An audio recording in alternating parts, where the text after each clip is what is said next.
2,000 years ago, at the dawn of the first century, the world was ruled from Rome, and Rome was in turmoil.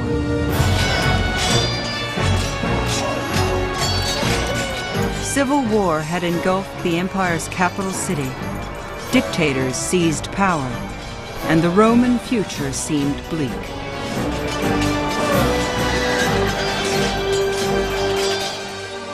But from the chaos, the Roman Empire would rise stronger and more dazzling than ever before. Within a few short years, it would stretch from Britain across Europe to southern Egypt, from North Africa around the Mediterranean to the Middle East. It would embrace hundreds of languages and religions, and would till those diverse cultures into a rich soil from which Western civilization would grow. Rome would become the world's first and most enduring superpower, spanning continents and epochs. The glory days of Rome were studded with names that reach out to us across 2 millennia: Ovid and Nero, Seneca and Caligula. But the story of Rome is more than the story of famous men, and millions of less familiar figures struck different chords in the symphony of empire. People such as the wealthy benefactor, Eumachia, the rebel queen, Boudica, and countless uncelebrated soldiers and slaves, senators and peasants. And above them all, this man, Caesar Augustus. This was the emperor who set the tone for the astonishing resonance of Rome. This series tells the story of Augustus and his people, the men and women who wrested order from chaos, shaped the greatest empire the world had ever seen, and launched the Roman Empire in the 1st century.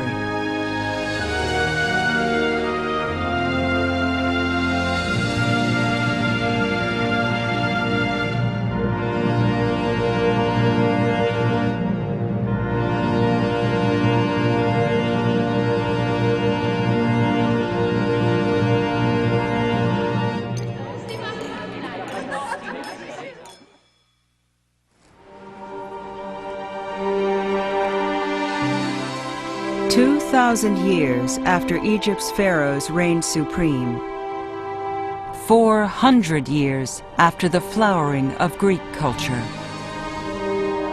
300 years after Alexander the Great, a boy named Octavian was born in a small Italian town. The child would one day be called Augustus, and his birth, one ancient historian tells us, would be gilded by legend. His father, leading an army through distant lands, went to a sacred grove, seeking prophecy on the boy's future. When wine was poured on the altar, flames shot up to heaven, a sign seen only once before by Alexander the Great.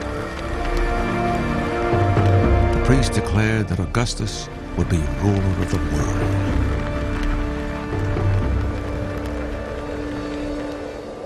The story is told by Suetonius.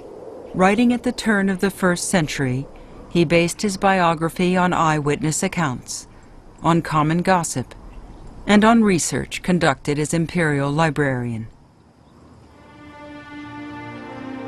In truth, he writes, the prospects of young Augustus were far from grand.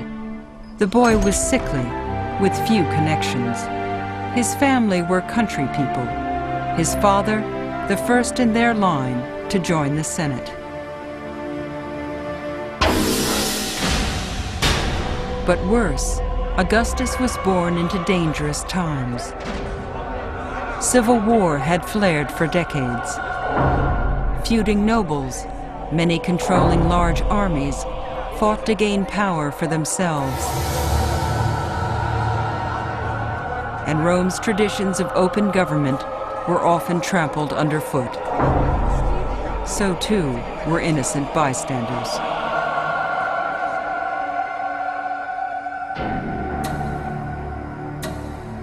When Augustus was just 4 years old, his father suddenly died. Without a male mentor, the boy's future looked bleak.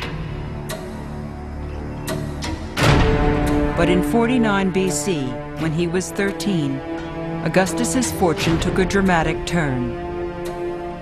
For in that year, his great-uncle, Julius Caesar, gained the upper hand on the battlefield. Leading an army across the Rubicon River, Caesar declared himself master of Rome and ruler of an empire still aspiring to greatness. At the time of Julius Caesar, the Roman Empire was a little bit like a boy who's reached 6 feet tall, and yet he's only 14 or 15 years old. He's not yet a man. The externals of empire were there. The armies were there.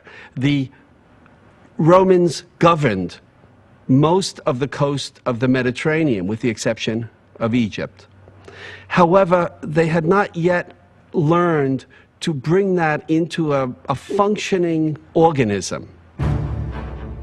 The past decades of internal fighting had weakened the empire.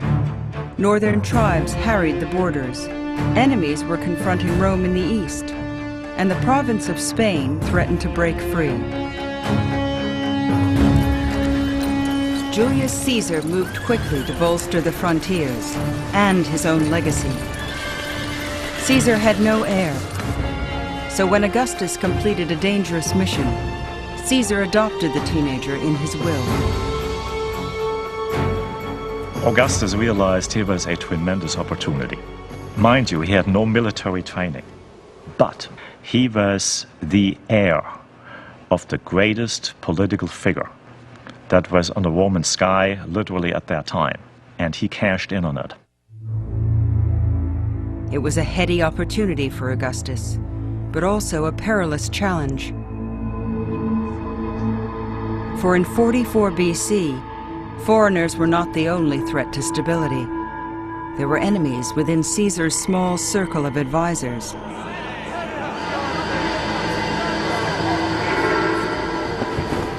They murdered Caesar at a meeting of the Senate.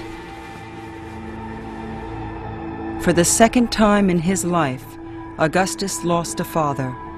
But now on the verge of manhood, he thrust himself into the maelstrom of Roman politics. The death of Julius Caesar was not just a turning point in Augustus's life, it was a turning point in world history. He was extremely young at this time, only in his 19th year. And yet, when he knew that he had been made Caesar's heir, he immediately took up the political legacy of Caesar and entered the mainstream of Roman politics, didn't hesitate to try to avenge his father, but that meant, of course, stepping onto the stage of politics, raising an army, and immediately immersing himself in a contest for supreme political power at Rome. He displayed brutality against enemy prisoners. Once, when a father and son were begging for their lives, he ordered they should draw lots to determine which would be executed. The father offered himself, and so was killed. Because of this, the son committed suicide. Augustus watched them both die. Suetonius describes the crisis as trial by fire, and Augustus didn't flinch from the task. He formed a strategic alliance with Mark Antony, a powerful general who also wanted supremacy. Together, they massacred their enemies in the capital. Then they pursued their rivals to the shores of Greece, where they fought and won two of the bloodiest battles in Roman history. When the carnage ended, the empire was theirs. Augustus and Antony divided the spoils of war.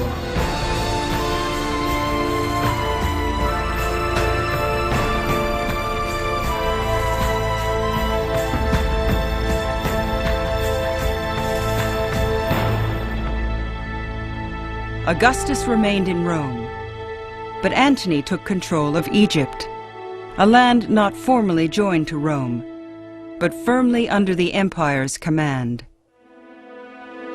There he joined forces with Egypt's queen. Ancient historians, like Cassius Dio, believed that was a fateful move.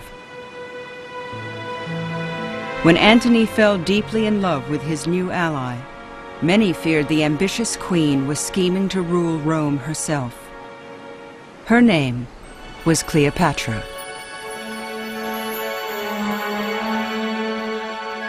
Cleopatra's brazen desire for passion and wealth was insatiable. By love, she had made herself Queen of Egypt. But she failed in her goal to become Queen of the Romans. Cleopatra did not enjoy a good press in Rome. What really irritated people about Cleopatra is that she was a powerful woman from the East and from a very wealthy country with a monarchic system of government. And she therefore symbolized lack of moderation, lack of control, frenzy, fury, everything that Rome tried not to be. Cleopatra and Antony were cast as the leaders of the evil empire. Antony's alliance with Augustus withered.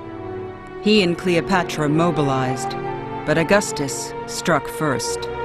The poet Virgil later cast the battle as an epic struggle of East against West. Standing high on the stern, Augustus leads the Italians into battle, carrying with him the might of the Senate and the people. Opposing him with barbarian wealth is Antony, suited for battle. He carries with him the powers of the Orient, and, to the scandal of all, his Egyptian wife. Their monstrous divinities raise weapons against our noble Roman gods.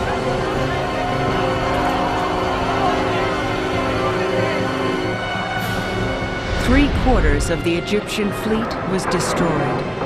Antony and Cleopatra committed suicide, and the land of the pharaohs was formally annexed to the Roman Empire. The annexation of Egypt for Augustus was immensely important. It was the equivalent of Hitler's troops marching through the streets of Paris. Here was a wealthy country that was going to be providing food, that was going to be providing land, but above all, it was a country of great cultural prestige. And once Rome had Egypt as part of its empire, they had truly arrived.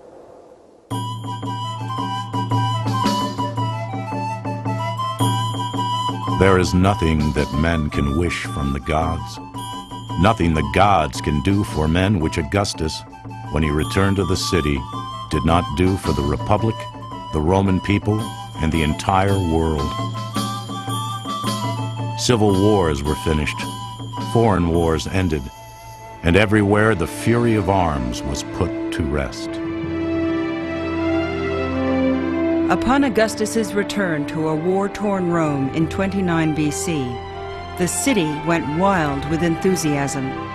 The triumphant general vowed to restore peace and security. It was a promise he would keep. The victory of Augustus launched a period of stunning cultural vitality, of religious renewal, and of economic well-being that spread throughout the empire. It would be called the Pax Romana, the peace of Rome. And to many, it marked the return of Rome's mythic and glorious past. But Augustus himself would never return to the past. He was now a hardened 32-year-old man, the sole ruler of the Greco-Roman world, Rome's first emperor. Victory had been costly, but the greatest challenge still lay ahead.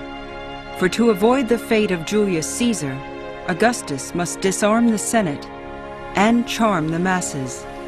He must do better than win the war. He must win the peace. That challenge would occupy the rest of his life.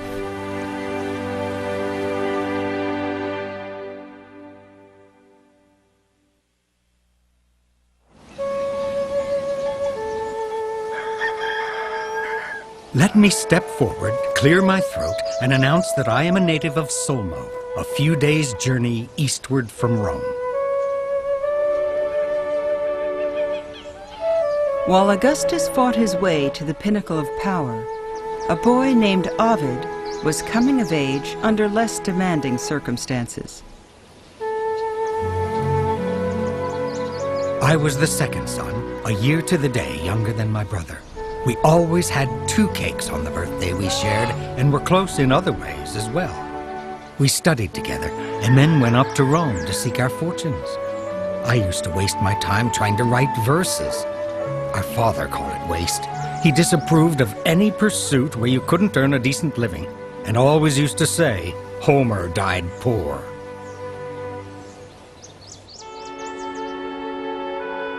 Ovid came from the same stock as Augustus.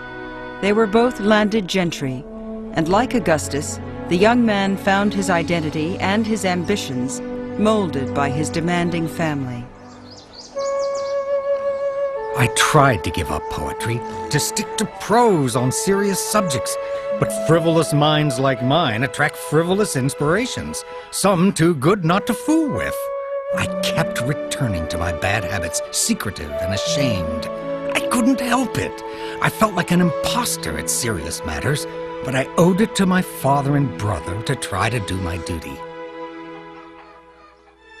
By Roman law, a father wielded absolute control over his children.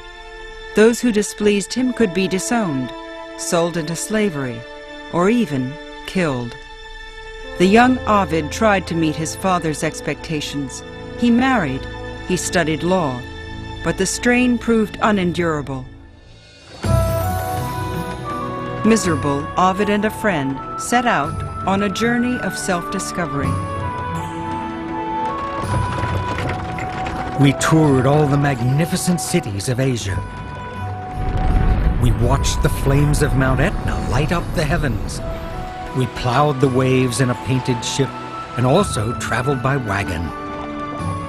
Often the road seemed short as we were lost in conversation. When we walked, our words outnumbered our steps, and we had too much to say, even for the long evenings of summer.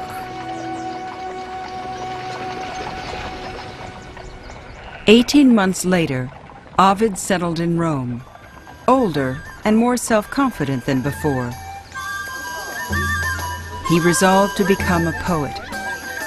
He cultivated new friends in Roman literary circles, and soon Ovid made a name for himself as Rome's reigning poet of stolen kisses. So your husband is coming to this dinner party. I hope he gags on his food. Listen, and learn what you must do. When he settles on his couch to eat, go to him with a straight face. Look modest and lie back beside him, but secretly touch me with your foot. Don't let him drape his arms around your neck. Don't rest your gentle head against his chest. Don't welcome his fingers to your lap or to your eager nipples. Most of all, no kissing. When dinner is done, your husband will close the bedroom door. But whatever the night shall bring, tell me tomorrow you refused him. It's a mistake to think that Ovid's poetry can be read very literally in purely autobiographical terms. That wouldn't be true, I think, of any poetry from antiquity. But clearly at the same time, Ovid is writing about subjects of which he has some sort of experience, and he certainly, through the love poetry, opens up a world which is very different in tone and quality from the official atmosphere. While Ovid bloomed as a man of words, the new emperor thrived as a man of action. He rebuilt Rome and his own family. Divorcing his wife, Augustus married his heavily pregnant mistress, Livia. The move raised eyebrows and hackles, for love was not the only motive, and although Augustus shunned the trappings of absolute power, many suspected he was building a dynasty, a line of heirs to rule Rome for generations to come. Augustus knew it was a dangerous move. That Julius Caesar had been murdered for appearing a king. Augustus would not make the same mistake. He relinquished high office and struck a delicate balance between fact and fiction. Having by universal consent acquired control of all affairs, I transferred government to the Senate and the people of Rome. Augustus was a very cagey political leader because he pretended to be restoring all of these Republican political traditions, and in fact what he was running was a full-fledged dynastic monarchy.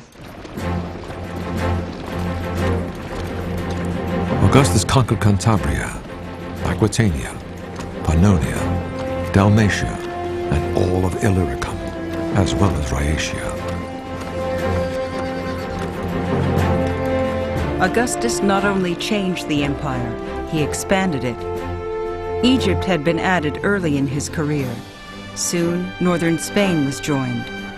Augustus drove across Europe, into Germany, and he united East and West by adding modern Hungary, Austria, the Balkans, and central Turkey. These victories employed Roman soldiers and senators and offered welcome distractions to the city's poor. When Augustus wasn't staging chariot races or gladiator shows, he displayed exotic animals, the quarry of Rome's far-flung empire. A rhinoceros appeared in the arena, Asian tigers in the theater, a giant serpent in the forum. One key constituency for Augustus was the plebeian population of Rome. That is basically the city mob. You have several 100,000 folks here who have no jobs, and to put it very simply, who need to be kept off the streets and be kept from making trouble, because it's a very volatile and combustible mix there. The volatile mix that made up Rome stayed quiet for the first 4 years of Augustus's rule. Then, in 23 BC, events took a critical turn. Cassius Dio writes that a series of disasters convinced the people that Augustus needed not less power, but more. The city was flooded by the overflowing river, and many things were struck by lightning. Then a plague passed through Italy, and no one could work the land. The Romans thought these misfortunes were caused because Augustus had relinquished his office. They wished to appoint him dictator. A mob barricaded the Senate inside its building and, threatening to burn them alive, forced the Senate to vote Augustus absolute ruler. The demands threatened to unsettle the emperor's precarious political balance. Augustus fell to his knees before the rioters. He tore his toga and beat his chest. He promised the mob that he would personally take control of the grain supply, but Augustus refused to be called a dictator. The crowd disbanded, but the lesson was clear. Augustus was riding a tiger. To keep order on the frontiers, the streets, and the Senate was a superhuman task, and superhuman skills were needed. Luckily for Rome, Augustus had them. Then something very fortuitous happens. Halley's Comet shows up. And the word is given out by Augustus. This is the soul of Julius Caesar ascending into heaven. So from this point on, he is called Julius Caesar the Divine. Politically, it became very potent, because what does Augustus do at this point? On all his coinage, on all his writings, and all his symbols, whatever, he puts out the words DF, Son of the Divine. And it's really quite an asset in politics to be the son of the divine. There are modern politicians, I think, would be very jealous of being able to do that.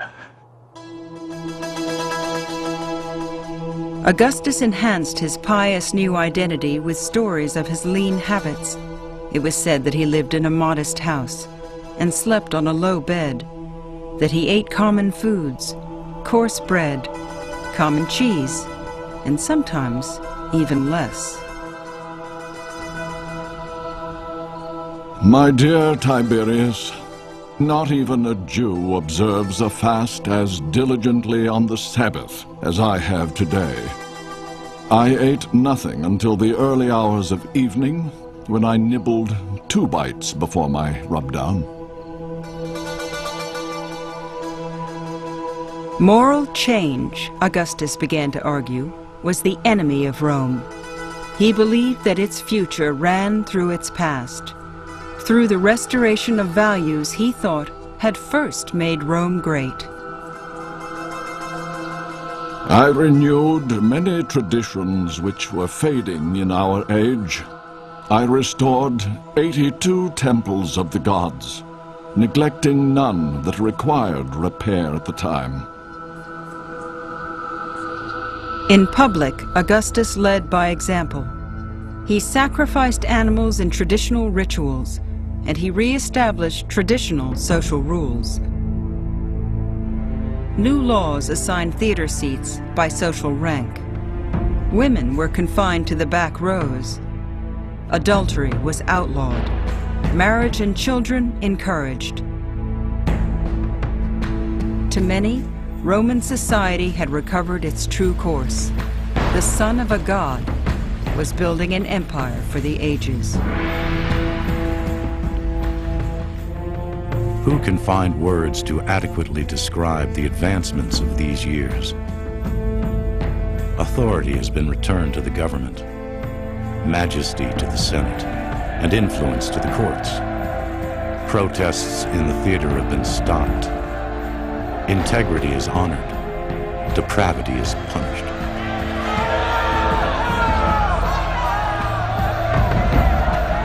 But amid the applause, there were also cries of protest. The emperor's new traditionalism rankled friends and enemies alike. It even rankled his own daughter, Julia. Long a pawn of family politics, Julia assumed that she was exempt from her father's stringent views. She was wrong. And in the coming years, Augustus, the son of a god, would have to confront Augustus, the father.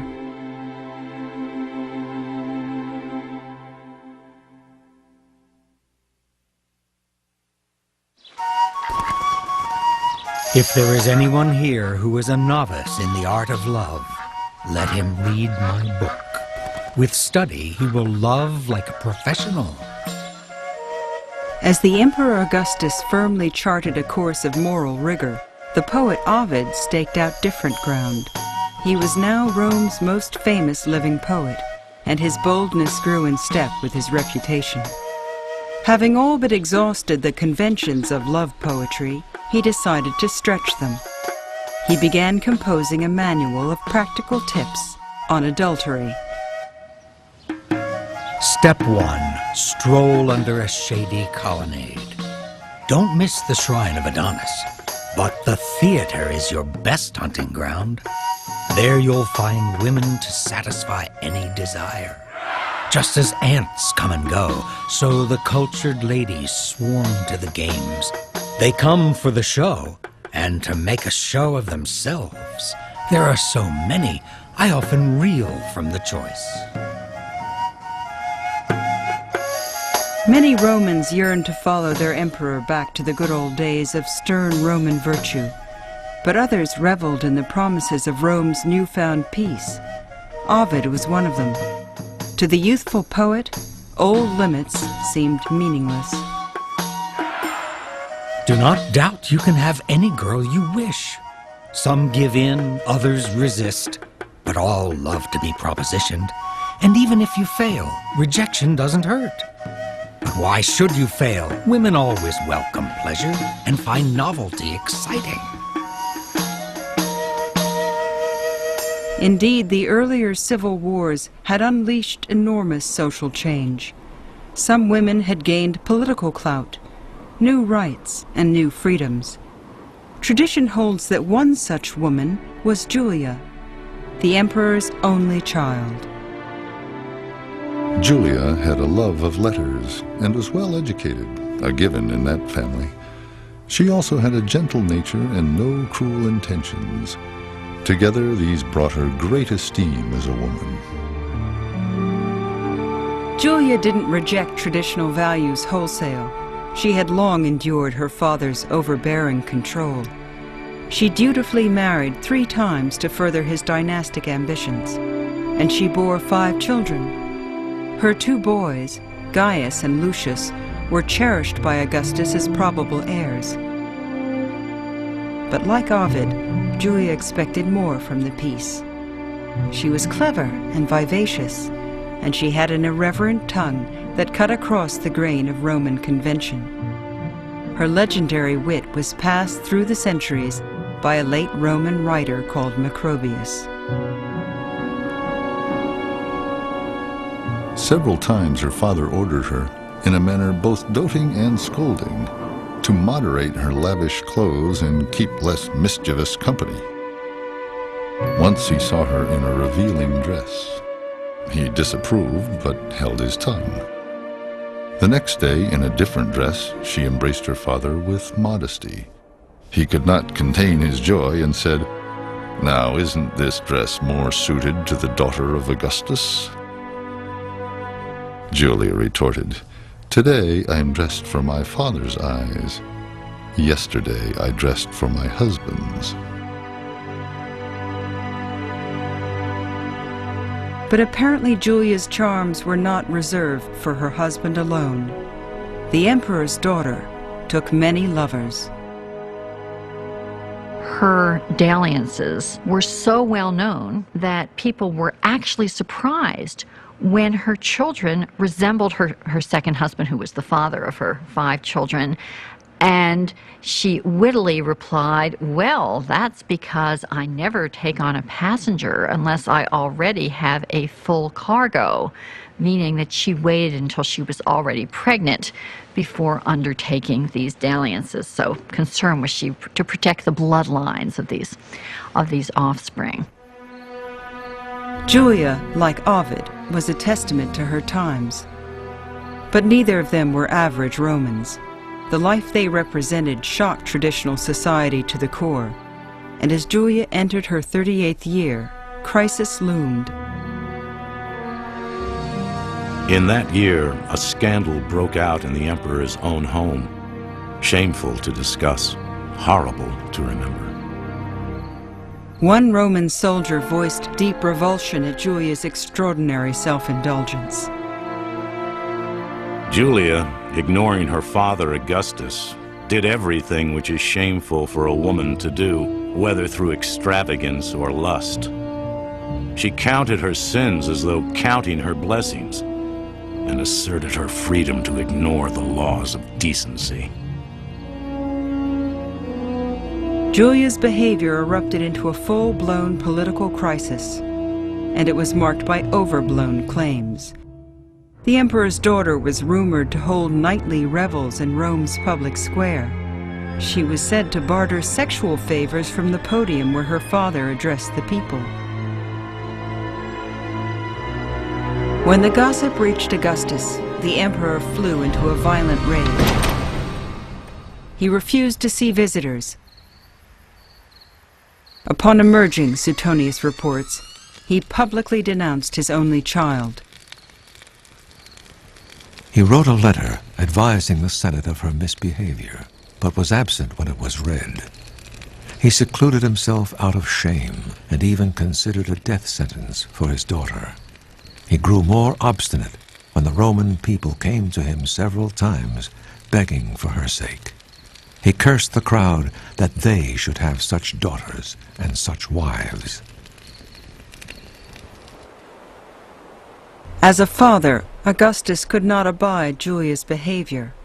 As an emperor, he could not tolerate the embarrassment. Augustus banished Julia for the rest of her life.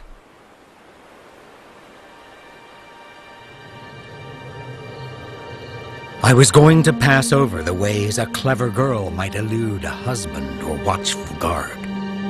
But since you need help, here's my advice. Soon after Julia's exile, Ovid released his salacious poem. It couldn't have been more poorly timed. Of course, a guard stands in your way, but you can still write.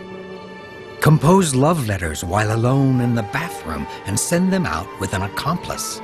She can hide them next to her warm flesh, under her dress, or bound beneath her foot.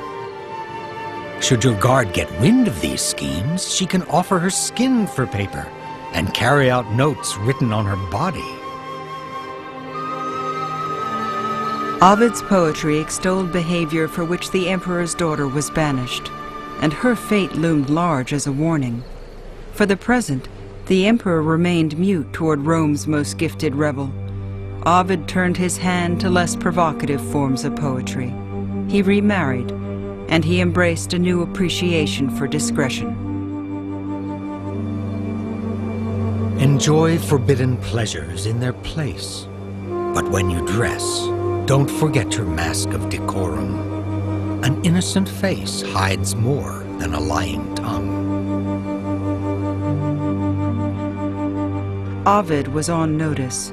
The order of Augustus had firm bounds of propriety, and Ovid had tested them to the fullest.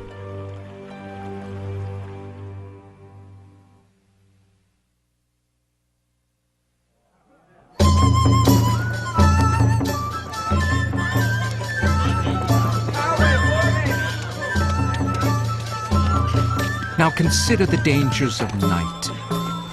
Tiles fall from the rooftop and crack you on the head. And the drunken hooligan, spoiling for a fight, cannot rest without a brawl. What can you do when a raving madman confronts you? Or tenants throw their broken pots out the window? You're courting disaster if you go to dinner before writing your will. At the turn of the 1st century, the poet Juvenal was writing verses that exposed much of Rome to scorn. He was acerbic and had a keen eye for the gritty realities of urban life. Our apartment block is a tottering ruin. The building manager props it up with slender poles and plasters over the gaping cracks. Then he bids us sleep safe and sound in his wretched death trap. I don't think our notion of Rome bears much relation to the Rome of everyday life, because what is left today are the big public buildings, not the squalid hovels, without plumbing and without any kind of sanitary conditions that ordinary people lived in. That's precisely the reason members of the elite preferred to withdraw up onto the hills and have their villas up on the hills, a little bit away from the noise and away from the stench and away from that incredible horde of people pressing close together.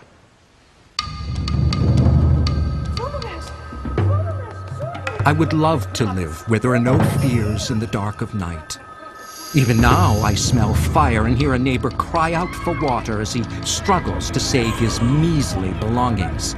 Smoke pours out from the 3rd story as flames move upwards. But the poor wretch who lives at the top, with a leaking roof and roosting birds, is oblivious to the danger and sure to burn.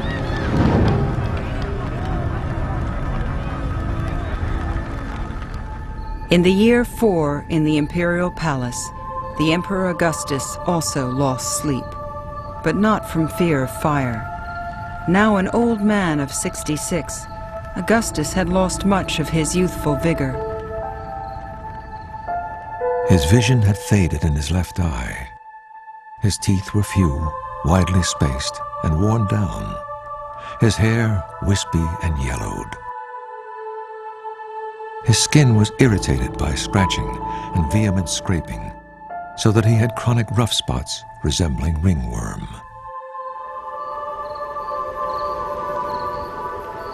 As the emperor neared death, plots to succeed him sprouted. His grandsons and intended heirs had both died unexpectedly, and the emperor himself lived under constant threat of assassination. Speaking for Augustus, one ancient historian voiced his dilemma. "Whereas solitude is dreadful," he wrote, "company is also dreadful. The very men who protect us are most terrifying." In many ways, Augustus looks so solid, and what he created looks so solid, you forget the fragility. I think contemporaries were very aware of that fragility, and surely Augustus was. He was over-anxious, in a sense, to provide a secure system after he'd gone.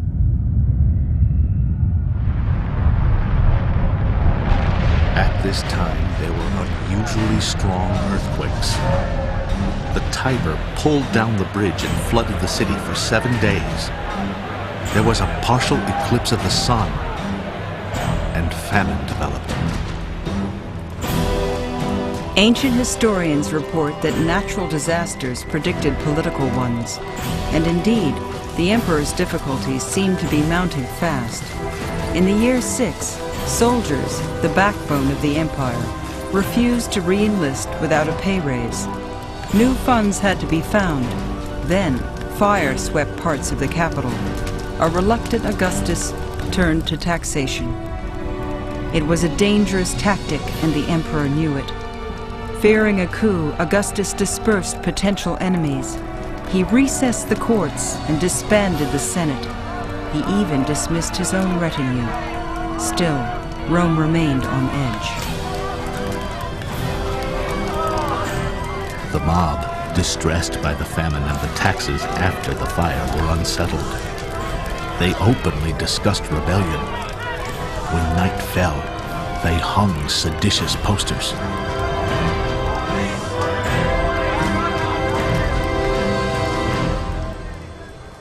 The crisis passed, but soon a new and even greater disaster battered the aging Augustus.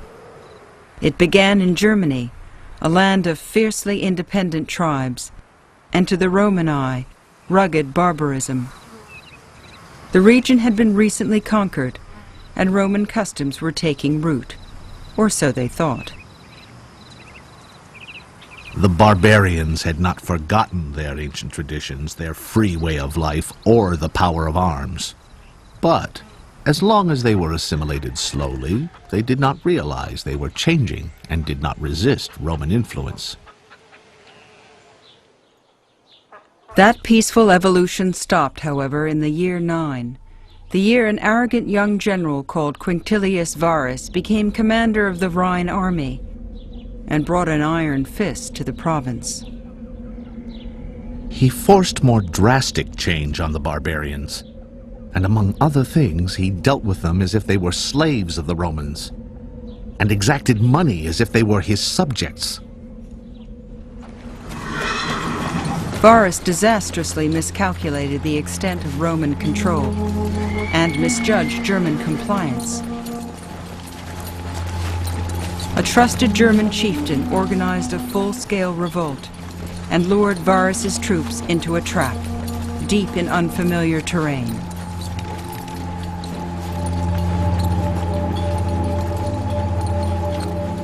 The mountains were rocky and cut with ravines.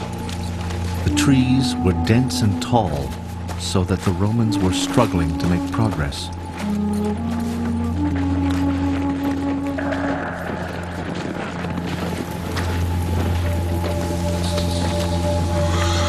Rain began to fall in sheets, and a heavy wind scattered their numbers. The ground became slippery around the tree trunks and roots. While the Romans were dealing with these troubles, the barbarians surrounded them, and suddenly coming from everywhere. First, they hurled missiles from afar. But then, since no one was fighting back and many were wounded, the barbarians came ever closer, and the Romans were unable to retaliate.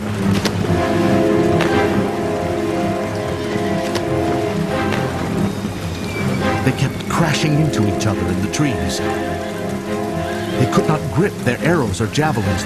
The rain forced the weapons from their hands. Even their sodden shields were useless. And so, every man and every horse was slaughtered.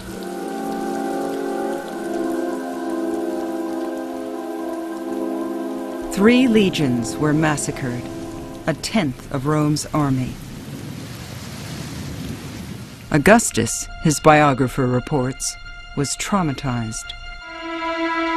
They say he was so disturbed that for several months he let his hair and beard grow, and would sometimes bash his head on doors and cry out, "Quintilius Varus, give me back my legions."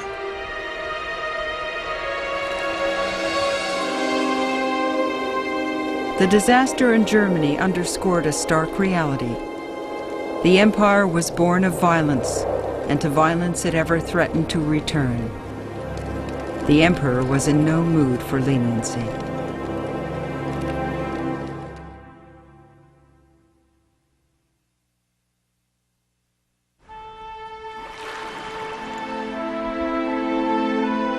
Believe me, love's climax of pleasure should not be rushed, but savored. And when you reach those places your woman loves to have touched, don't let shame get in the way. Don't back off. You'll see her eyes shine with a trembling light, as when the sun glitters on rippling water. She'll moan and murmur sweet words just right for the game. But don't outpace your mistress, or let her leave you in the dust. Rush to the finish line in unison. When man and woman collapse together, they both win. That's the greatest prize. Ovid's sizzling words gripped Rome when they were first published, but a decade later they would return to haunt him. For the patience of the Emperor Augustus had reached its lowest point. Beleaguered, he saw plots in every corner, anarchy in every act of disobedience. Blaming the subversive book, Augustus banished Ovid from Rome.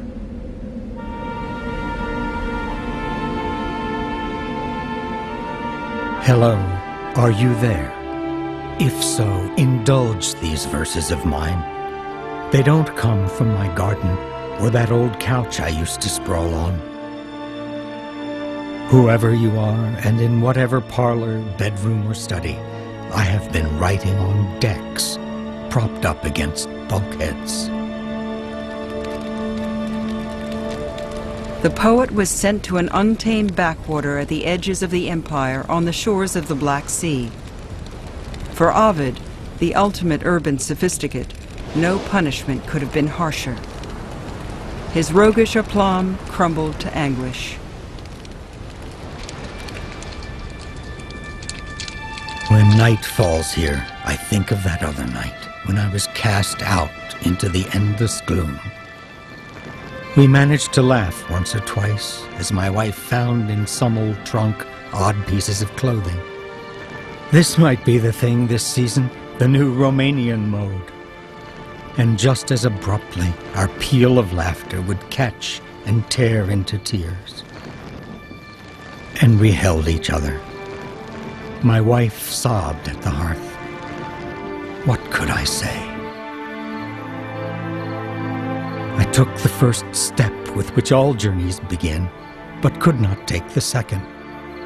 I was barely able to breathe. I set forth again.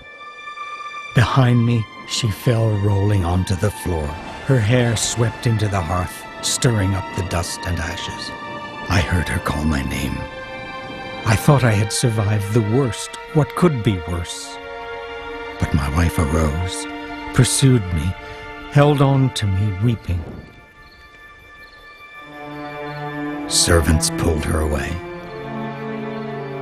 Whatever worth there was in me died there.